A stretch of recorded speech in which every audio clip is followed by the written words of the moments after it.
All right, it's another lovely episode of your favorite rendezvous for men on television. And I'm talking about the Guys Hangout Show on Independent Television, reaching you live from the city of Benin. Yes, of course, it's always a pleasure to have you join us on this show because on the Guys Hangout Show, we have very important issues to discuss. Now, tonight is not going to be a different ball game because we have something very, very important to talk about. And of course, I'm not alone. I've got someone in the house with whom I'm going to be doing justice to this topic. He goes by the name of Emmanuel Walter. Welcome on board, bro. Thank you for having me this evening, Mr. Thank you for doing me the honor of being on the show with me. We have a very pressing issue, something that is becoming a problem, or should I say a challenge in the society, the growing rate of crime and criminality among the youth in the society. If you take a look around you, there's always one, story or the other about crime. Okay, someone is either being robbed or being kidnapped, right? And it's something that has eaten so deep into the very fabrics of our society.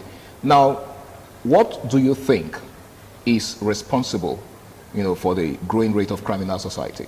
A lot of things are responsible. A lot First of all, things. say hi to the viewers out there. Okay, good evening, good day, viewers. It's nice coming here today on Guys Hangout. We are all guys, we chill and stuff like that. Absolutely. So back to what we're saying. Yeah. A lot of things spoil crimes. A lot of things trigger youths of these days to go into crime. Okay. But there are some major factors, you understand? Stuff like unemployment.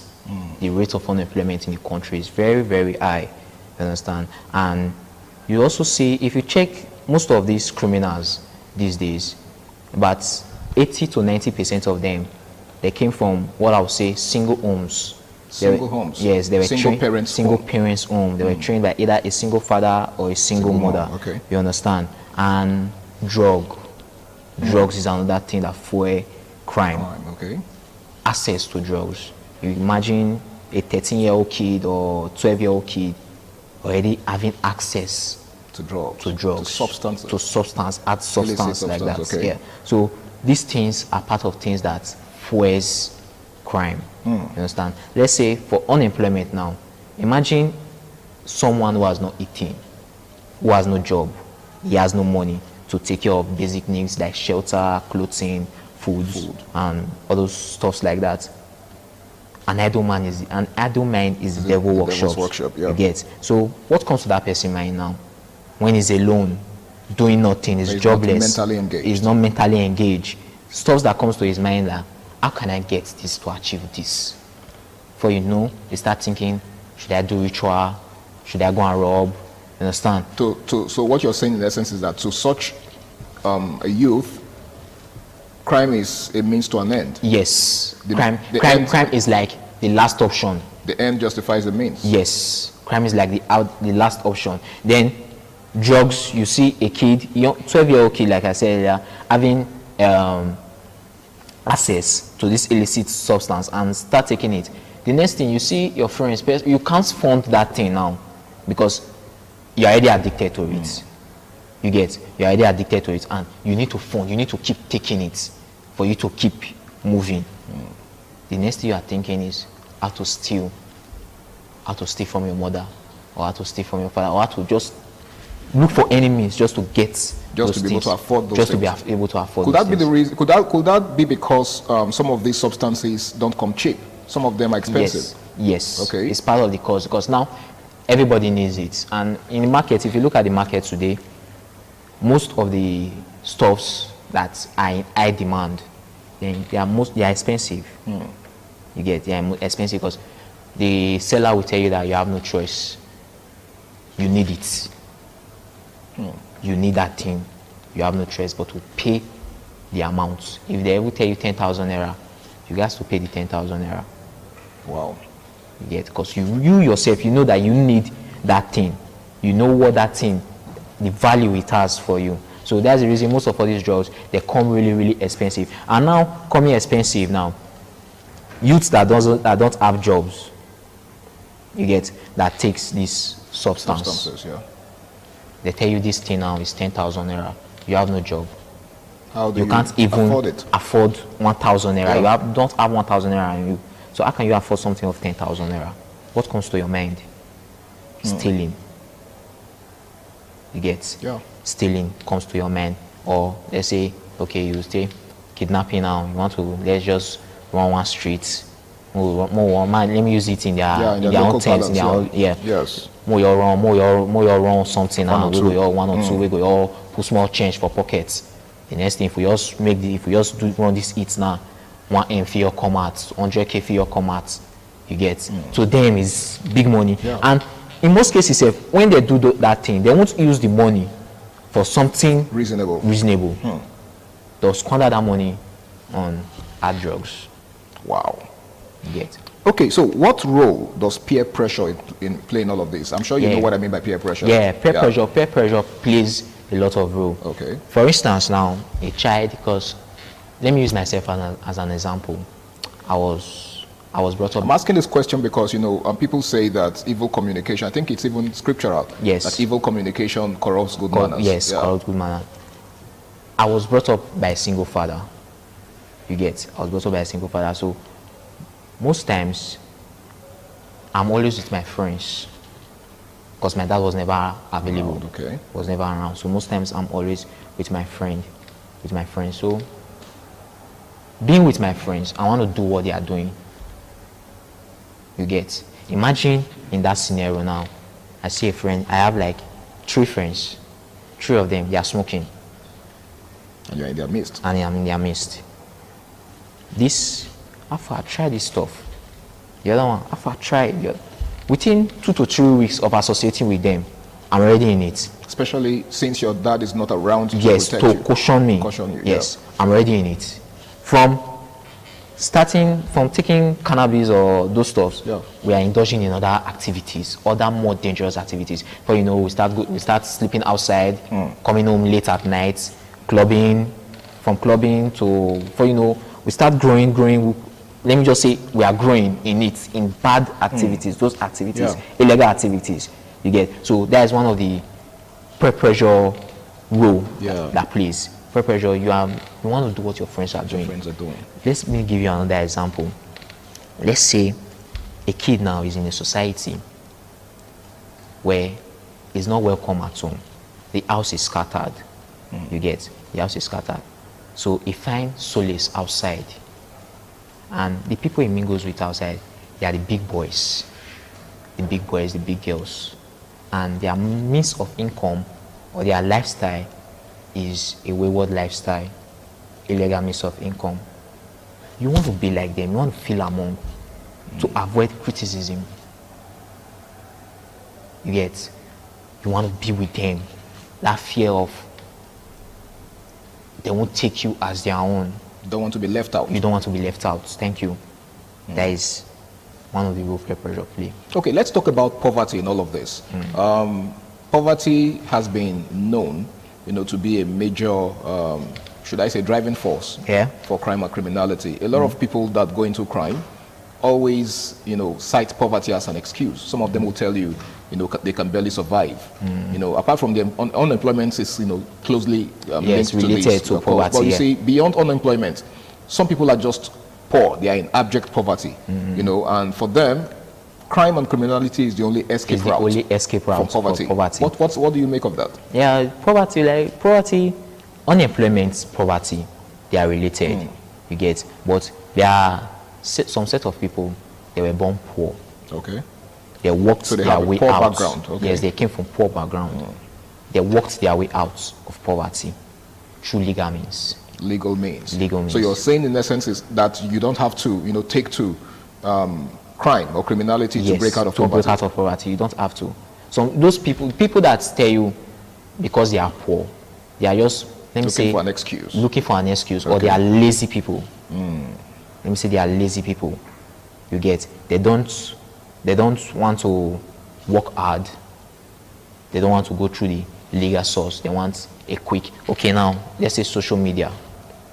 Someone who is poor, you and your classmates that went to the same school, was in the same class, good buddies, close friends, tight friends. You get? After school now, you're on social media, you're scrolling through Facebook, and next thing you see, that's your classmates, that was your very close buddy back then in school. Is doing well, is doing fine suddenly, and you're like, ow. You get? And then you are probably not doing so well You yourself. are not doing so well yourself. Two things: how you want to link up with that your friend. You get? Or how you want to make your own self comfortable to be like that your friend. Okay. So that when next you guys see, You can measure up. you can measure up. So you don't begin to feel less of the Yes. person in his presence. Yes. You get? So now, when you are thinking those stuff, you are thinking what to do. In most cases, you are able to link up with that your friend. You start begging your friend, Omo, I want to use the local man language. Okay. Omo, I broke, I not get money, like father, I never parents, I never chop since money. You get? And now your friend like, Afa, bro, chill, okay, let me put you through, see what I'm doing. Let's say the friend is into illegal means, Yeah. and it shows you, and you are desperate. Desperation is another thing. Desperation. Yes. Now, before you throw more light on the desperation part, I would like us to go on this very important break. It's still the Guys Hangout Show on Independent Television. Please stay tuned.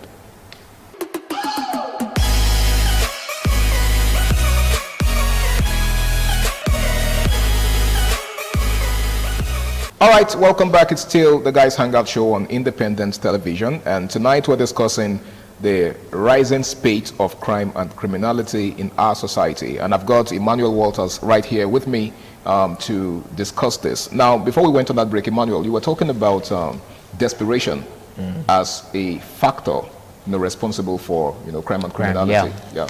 Like I was saying earlier, desperation is another thing that drives the mind of a youth. Okay, of the so you're youth. saying when a young person is desperate to succeed, Yes, it can go any means, it can go any lengths, any length. just to make money. You want to drive that latest car, you want to wear that latest designer, Yeah. you want to eat that fine girl in your streets. You get those things. You are desperate to do those things. That motive, you must do it by all means. Desire. You get? Now, you see your friend that it tells you that this is what I do to do it. You are desperate. You are thinking also, if I decide not to follow my friend's advice, not to do what he's doing, you get the way my friend will say, look me. There's a way he's going to take me. Yeah, He's not look going at to take me serious. You jump into it without thinking of the consequence. In most cases also, you just say, okay, let me just do it once. Once the money come, I will use the money, invest, I will use it and quit, you understand? But once, it's very sweet. You really enjoy the funds. You go again, and before you know, you are full-time. It's a full-time business for you. That's it. Okay, so let's take a look at the government's role in all of this, because we can't talk crime and criminality without examining, The government. the role, or should I say, the action or inaction of government, as regards this. So, what do you think the government isn't doing right? A lot of things the government isn't doing right. I will say this in my terms. The youth are the symptoms. The government are the disease. You get? Because in many cases, I'll break it down for you. I'll give you 2 examples. Now, there's an election coming up. This government now, they want to rig election. The country system, the system of the country. They give arms and ammunition to these youths who are desperate to make money. They give them, they just put small change in their pockets. Okay, do this. Now, those youths, they have done what they were asked to do. What they were paid to do. What they were paid to do. The government forget about them. Imagine a young man who has a gun at home, that hasn't eaten, that hasn't paid his house rent. His wife and his kids, they are looking at him. You get? Expecting so much from him. And he has a gun under his bed. What do you think his next move will be? To go out in the night with that gun to rob. Another scenario again now. Okay, we were able to catch some criminals. What are we going to do with those criminals now? We dump them, we put them in prison. let's say you caught an 18-year-old kid, you put him in prison. The prison cell that you kept him in, there's another adding Criminal there. criminal in that cell. What do you think is going to happen? You are just breeding More criminals. more criminals. You get? You are breeding more criminals. That kid now coming out, let's say you give him 1 year imprisonment. After 1 year, is in a cell with about 3 or 4 adding criminals. After 1 year, it comes out. What do you think is going to happen? It's going to be way more worse than I went in. More deadly. More deadly than how he went in. You get? So governments, there are a lot of things they are not doing well. First, they should create jobs for the youth. Okay. It's one of the major things we keep talking about. Because I was going to ask you what you think they should do right. Yes, jobs. They should create enough jobs for the youth. And we should also talk about rehabilitation. Rehabilitation. Yes, these kids, let's rehabilitate these kids. Let's put them. Do you think we have the adequate facilities to make that happen in this part we of the don't world? have. We don't have. This is another place government should look into. You get? I think in some Western countries, most Western countries, we have prison for girls, prison for women. And then there are penitentiaries as well, Yeah. especially in the US. Yeah, prison for kids. Yeah. This prison, they don't just put those kids there for doing nothing, ad labor. No. No. They go to school, they are being taught, they have therapy classes, They even have skill acquisition skills centers. acquisition centers in the prison. So after the 6 months, 1 year that they are spending in the prison, when they come out, they have something doing. Their life is way more better than when they went in. Okay. You understand? They have something doing. They learnt that the life they were living before is not the life they are supposed to be living. You get? So government should focus on rehabilitation and jobs. Rehabilitation and jobs. Now, how effective is the criminal justice system in rehabilitating young people? It's very, very poor. I don't think I've seen any. Because we're still talking rehabilitation Yes, now. I don't think I've seen any rehabilitation center in Nigeria. I don't think we have. If we have, please let me know. I don't think we have any. We just see a kid, we just dump them in prison, say it was an armed robber, it was this, it was that. Take him to Oko, take him to Kirikiri. He goes, serves his term, he comes out. What do? You just make that kid more angry. He's pissed with you for putting him there. He was trying to survive. He was looking for what to eat. You get? Okay. He was trying to survive. He was trying to make a living for his family. Trying to make his father or his mother proud of him, his younger sisters proud of him before you put him there. And this Now, is not a justification for crime, though. this is not the justification for crime. You get? You place him there now. He's thinking, if he comes out, how is he going? How is the family going to accept him? Okay. You get? Most cases, the family will accept him, okay, because he's their son and stuff. Most cases, they won't accept. Sometimes, the child will be too ashamed to go home, relocate to another state, start another crime there again. Because the state you are going to, you know nobody. Okay. You are starting from square It's one. a neutral place. You understand? Now, you are back to the same crime again. So the circle continues. The cycle continues. Okay, It goes now round. you talked about dysfunctional homes much earlier. Yeah. Right? The fact that some, children are from dysfunctional homes. Yeah. There are children who were exposed to lots of violence as kids, right? Yes. Especially when they were still in their infant stage. Yeah. Right? They saw their parents, indulging in Different stuffs. Exactly, indulging in violence and all of that. And that, in turn, has shaped their mindset. How do you think this also contributes to crime and criminality? They say, there's this saying that they do say when I was growing up, charity begins at home. Yet, the father, the mother, they are the best teachers. Way more better than those in the school, than the ones we meet in school. Now, I see my father every morning smoking. In the evening, the same thing. Okay. The next day, the same thing. Same routine Okay. every day. To me, it's a normal thing. Okay. It's good. Before you know, I'll start it. Maybe the one that my dad just kept somewhere carelessly. Let me try this thing and You see want how to go it feels. experiment with it? Yes, I want to experiment with it. And before you know, I'm in it. Let's say a scenario where a father is beating his wife. The man is beating his wife. The kid, the same thing, he grows with that mindset. He grows with that mindset. And the next thing is making his own relationship toxic. He's already beating his own wife because it was what his father saw. His father would tell him that you are a man, you need to control the house, you need to control your wife. Don't let your wife control you. And that's his own way of controlling the home. That is his own way of controlling the home. The kid will have that mentality that that's the right thing to do. All right, quickly, before we call it a wrap on the show, right? What's your final word? What's your advice for young people out there who are already neck deep in crime and criminality? And of course, those who are also thinking of towing the same line, in less than a minute before we call it a wrap. For those thinking of towing the same line, I would say there's no gain there. There's no gain there.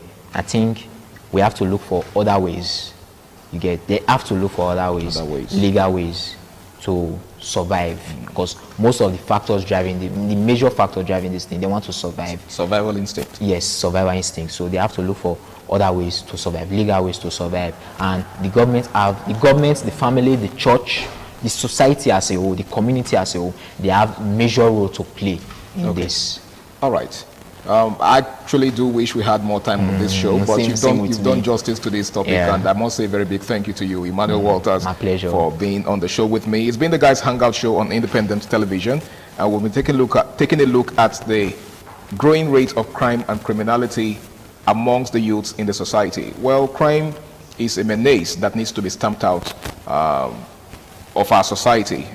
Well, I think that responsibility doesn't just lie on the shoulder of one person, but it's something that we must all rise up, to stamp out of our society. And that responsibility must be taken up by, both the citizens and the government. And the bulk of the responsibility lies on the shoulders of the government. Well, it's been an amazing show so far. My name is Harry Igboje, and until I come your way again, same time, same station next week, do the right thing, stay out of trouble, and bye for now.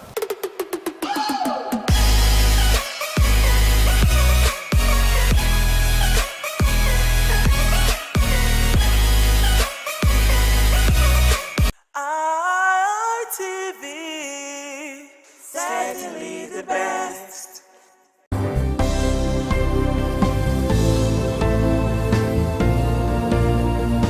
Thank you very much for joining us on the program, Healthy Living. What is the kidney? The kidney is an excretory organ in the body, which is for metabolism. Tuberculosis affects many organs in the body, but the common ones it usually affects is the lungs. Epilepsy is a neurological problem. Okay. It is an injury in the brain which causes someone to begin to convulse, to go into fits. It is curable, but the cure is a long-term thing. If you eat well and avoid those risk factors that will make your immunity to be down, then the risk of contracting tuberculosis will be reduced. If you're healthy, then you're wealthy.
ITV, certainly the best.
gentlemen, what we are seeing on the stage is the Toro Cultural Princess Quebec. On the other side, we have the Gymnastic Boys. Gymnastic Boys, we don't know what we want to do now. We are bringing upstairs. We are at the first floor. We don't know what we are going to do in the second floor. This is the Toro Cultural always.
ITV, certainly the best.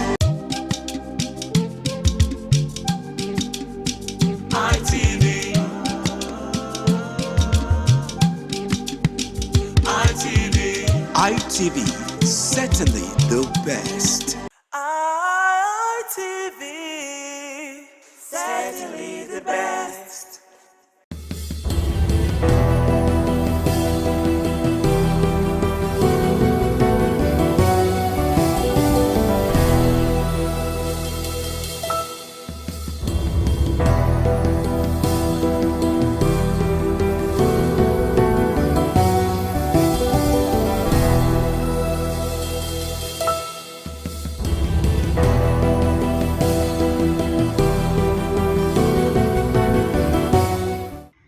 Viewers, welcome to Viewpoints on ITV. I am Caroline Okonji, and today on Viewpoint we're going to be talking about the current electricity issues and situations that we as business owners, as individuals, are facing in Nigeria, as over 80% of households lack adequate access to grid, as Nigeria's electricity sector suffers from chronic liquidity trap and infrastructural decay, leading to frequent national grid collapses, with generation dropping below 4,200 megawatts, far short of the 4,000 megawatts required for its citizens and population. It is a Viewpoint on ITV, and we're going to be looking at some of the key issues affecting our electricity sector in Nigeria. I am Caroline Okonji. In terms of security of it, we need light. And based on that, in some areas, it makes it difficult for us when we are on patrol at night. And we are even begging the state government to try and do something. at least by supplying street lights in some area that are dark in the night. In most cases in our community, there are places that is very dangerous, that without lights we cannot do anything of such. For so doing, we want, as a matter of urgency, the Edo State government to try and do the needful so that the security will be okay for us, so that we can be able to work effectively. The issue of NEPA issue that you came from is very rapid to us in the sense that the NEPA look as if we are not a citizen of Nigeria, because since a month there's no light in us. We have been passing through. Which NEPA, anytime they came, a minute or 30 minutes to, they will come and they will bring the light to us. That is, we are not expecting them to come and collect their bill. Indirectly, we are expecting bill from them to come and collect. Within that hour or 2 hours, you will see a NEPA people with a ladder. They will come. They will come. And after their collection, there's nothing like light again. They will block us up. I think before we have this light, they mandated us to buy a meter, which we bought individual. We pay through the NDC, we have our transformer here, not through NEPA.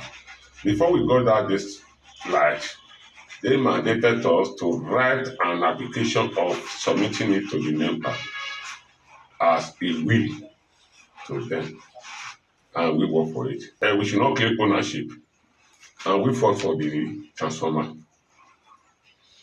And after that, again, they came that there is no oil in it. We pay up to 1 point something a day. Before. After all that, they came up again, said it was meter issue again, that every community, every houses have to have a meter, which we did. We have to. I have my own receipt.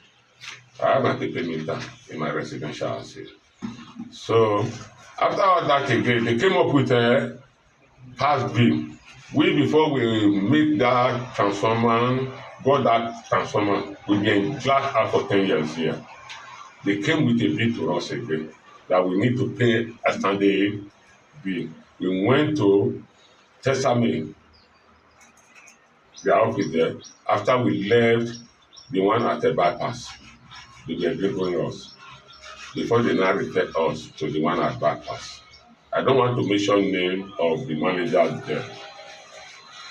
Got him there again. He said we have to go for all those things. We need to fulfill all those things, which we did. After that, they now on the light for us. As they on the light, not up to a month, we are still in blackout again.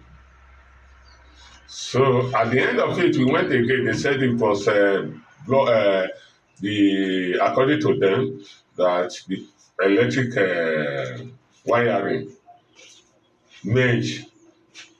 That was the cause that they now cut us off again from EOY again, which we not pay. Pay that amount again. The Chile community, which is the Kabetu, Igbo and Igwekimi. After that, they brought a light for a week again. After a week, they cut us off again. They said EOY is owing. We now went to the office again and told them that if EOY is owing, does that mean it affects our community? We are blackout throughout all this. So before we sort all those things, we have already made up our mind. We can do away with our NEPA. When our father was living with a lamp and all these things, we were enjoying it. We cannot be paying for what we are not using. We cannot be paying for what we are not using.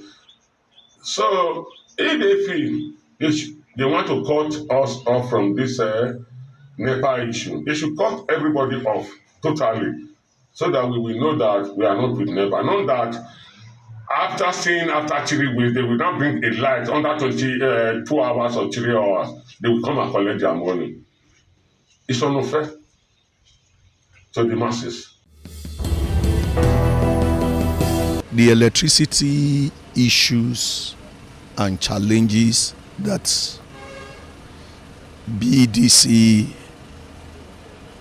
in the state is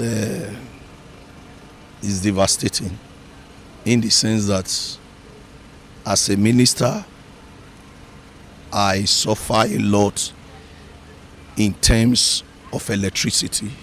As an individual, not only me, the entire people of Edo State, and not only in Edo State, Nigeria as a whole, we are really facing electricity challenge in the country, in the sense that we are not getting constant light.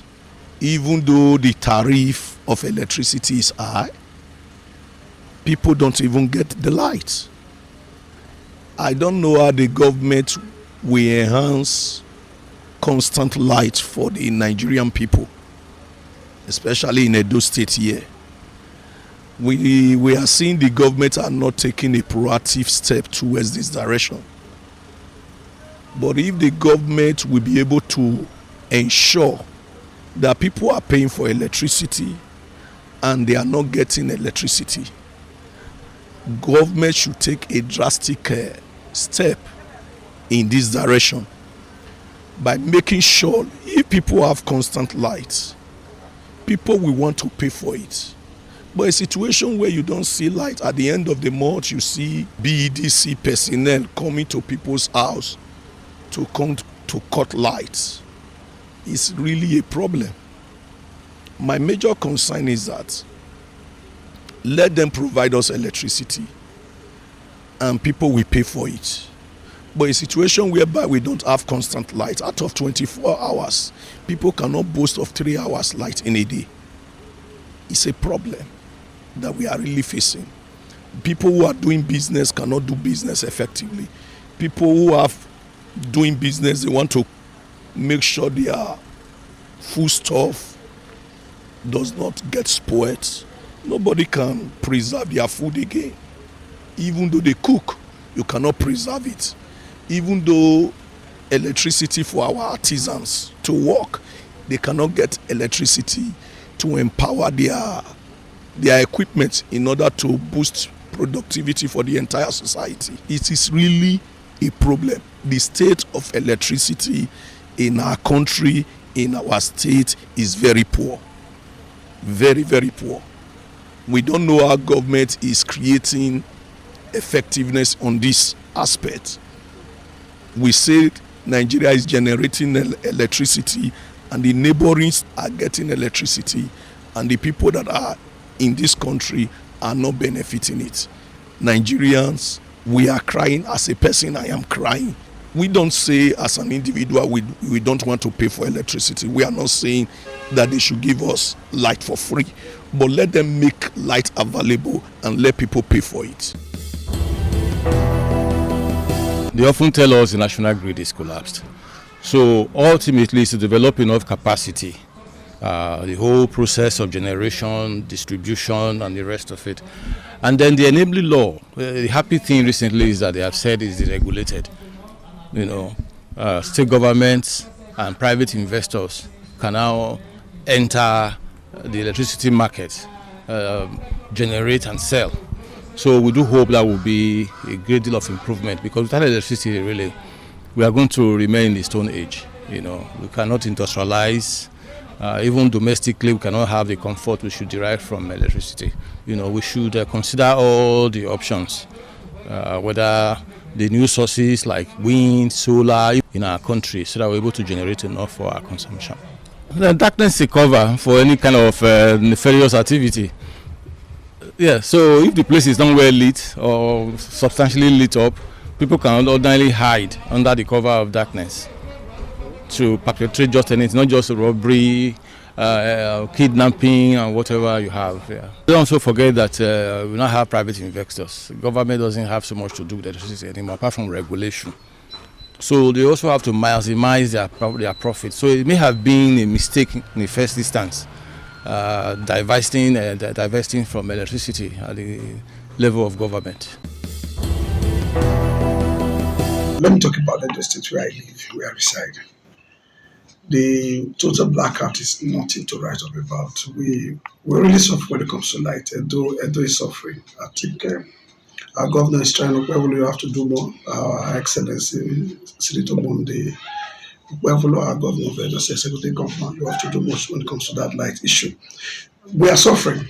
There are some of us who can provide electricity for ourselves, solar and all that. Maybe a generator, this was the case, but not everybody.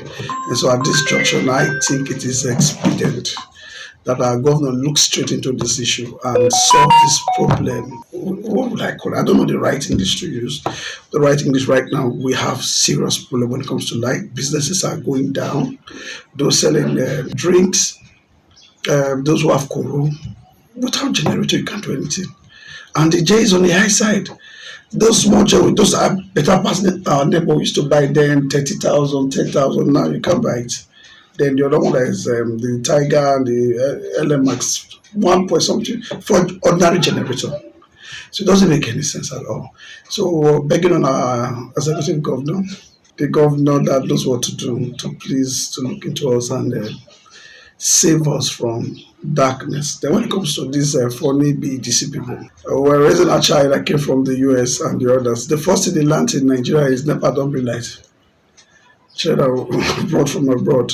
The NEPA don't bring light. Can you imagine such? And so these funny people, 2 days, they'll bring the light, on and off for 2 days. The next thing they'll come with their estimated billing. They start dragging people, wires and all that. It's high time. I think it's high time we stand our ground and let them know that we're not fools. We are Nigerians. We all own this nation. It belongs to nobody. It belongs to nobody and it's for everybody. We should stand our ground and fight for our rights. This BDC, I made a pack, made a go. NEPA still better pass. You can't go out at night when there is no light. The security issue. Is what the government is trying. I may cannot chrome them in one day, but we individual too. Like the police used to say, see something, say something. But sometimes when you say something, they use it as a bait. And so we need to. Edo State government need to give us security as well. Nightlife in Benin is almost gone. But I also want to say kudos to our governor. For the first time, it was December free of bloodshed. It was wonderful. Look, we have most of our people in Nigeria right now, those living in diaspora, those living abroad. Many of them came December and this January. And, they came and they're enjoying it. So I believe our excellent governor, our excellency can do more about that to give us more security like this. If you're traveling from Benin to Akure, Benin to Ifon, those roads are no-go area at night. You can't date. So I believe with all hands on deck and our governor and the police, our CP, let's hope and pray for our action governor to do something about insecurity. ADDC, since they came in, I don't think they have done well by my own assessment. And darkness is synonymous with demonic things. And they have thrown their city into darkness, Benin City, Edo State as it were, is in darkness. And I think that the government should step into the matter to do something about the situation. Because the way I look at it is that, for me, I think it is deliberate. Because there are some areas that have light. They call it dedicated light. So why can't everybody have the same light? Because there are areas for 2 weeks no light, for 1 month no light. Some people have 3 hours a day. Some people have 1 hour. And if they bring light in these 20 years, so people shout, hey, they'll be saying up NEPA instead of up BEC, which is BEDC. So the thing is that government should step in and help us. People are dying, and most people are paying for darkness. They go there, they threaten people, they bring light when it is wanted for 3 days, 2 hours, 3 days, they come and collect money and they shut it down again. So I think The government should step in. If they are going to be thrown out, they should be thrown out. Bring people who can give us light, who are ready to pay. It was privatized. That was a good intention by government, but the people that did it, I'm sure they gave it to their cronies who does not know anything about the management of light, and that's why we are where we are. It has really hampered nightlife because you don't work in darkness, and the only thing that is helping us now is this solar that people put everywhere, and some persons that have money to buy diesel and buy fuel. It's not everybody that have that kind of money, so it has really disturbed or hampered nightlife. But government is trying to bring it back by putting street light and everything. So we commend them. We pray that God will give government more power, more strength, more wisdom to do what they have to do. And there's individuals are also trying by helping to lighten up everywhere. So we praise them. But for BEDC, I think they should go. Make better people. The situation of electricity in Benin here now, I will give them at least 30%. They don't even up to 50% from the area.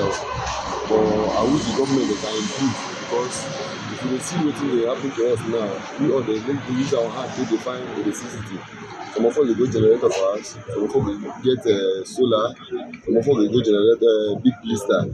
All these people get like hotel. So I wish the government, if they really improve for electricity, all those generators will become condemned for our hand. You understand? So people no go dey go for it. And money now they need to put, because that energy, that light will really need that. If light dey for this, imagine if you come for here for Silok Road now, government already put light, but in the evening everywhere go be dark. So where there is light, everything, even the security aspect of itself, anything concerning light is too plenty. So be one particular. So we need light. If I come out for office now, if light no dey, we must buy generator. At least from office I dey buy at least, if I'm not mistaken, 5,000 every day for sure. Imagine at times 1 month, na big money. Until now money. From there I will come see look at it, come here say we come dey go for solar. Make we use solar take stabilize am, because solar dey give us more, make savings from the fuel aspect of it. So if you get light, nothing like light, your light can carry AC, can carry everything for us. And to the noise, no go even give you that noise issue. So we prefer light more than any other thing. The light is our problem. We are suffering for light. You can see our business without light, we cannot improve. We need light.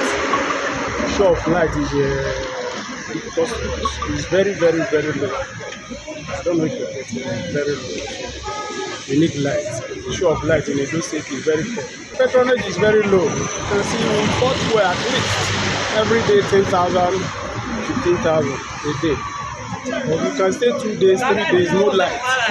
The show of business is very, very, very low. Very low. So we are begging government to improve light aspect. Without light, you cannot sell bulb, you cannot sell fan. You understand? When you have light, you prepare to buy fan. Not everybody can provide solar for his house. Actually, we need light. Electricity in Benin City or in Edo State has been with mixed feelings, because to some they will give the positive nod that they are faring well with the supply of electricity, but with some become so epileptic of recent. Me personally, I have discovered that we are not paying for what we get, or we don't get what we pay for. The reason being that the regulatory body that's supposed to task the BEDC are not doing enough to satisfy a customer by way of ensuring that you get what you pay for. For those who are using prepaid meter, there are reports that suggest that even the prepaid meter is even overbilling or overcharging consumers, as against what the government is telling us. Only recently we discovered that the BEDC keep complaining that the the generation company is not supplying them what they ought to get, which will in turn affect the consumer. And even at a point they also raise the issue of federal government owing them. But just recently the federal government has paid a huge sum of money to liquidate what they are owing this distribution company. But looking at the experience of consumer in terms of the electricity supply, it is so appalling.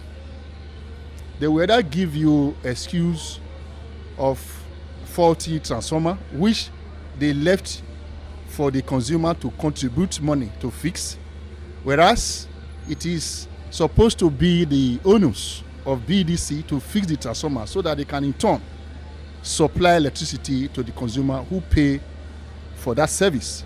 It's like you are buying a recharge card.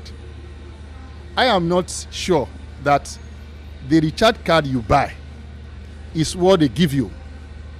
It varies from quarter to quarter. It varies from consumer to consumer.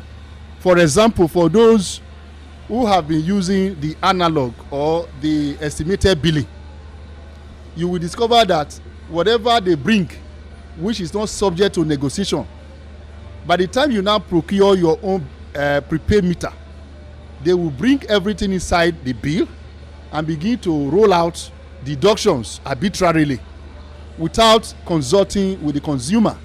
Even the estimated billing they brought was not even discussed by the consumer.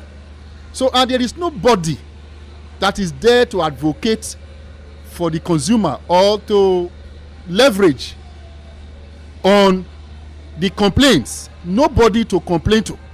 So that makes it very, very heartbreaking. So for me, I believe the federal government and indeed the lawmaker, the National Assembly, should set up a body where consumer can run to and lay their complaints so that there can be an equilibrium between the consumer and the BDC, for example.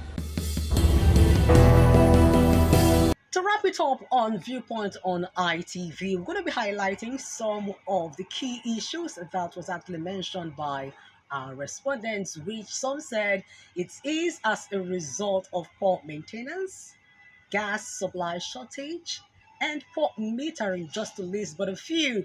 And the government at all levels, they are expected to do the needful and do the right thing to ensure steady power supply for citizens in order to boost means of livelihood, especially for business owners in the country. It is Viewpoints on ITV. I am Caroline Okonji.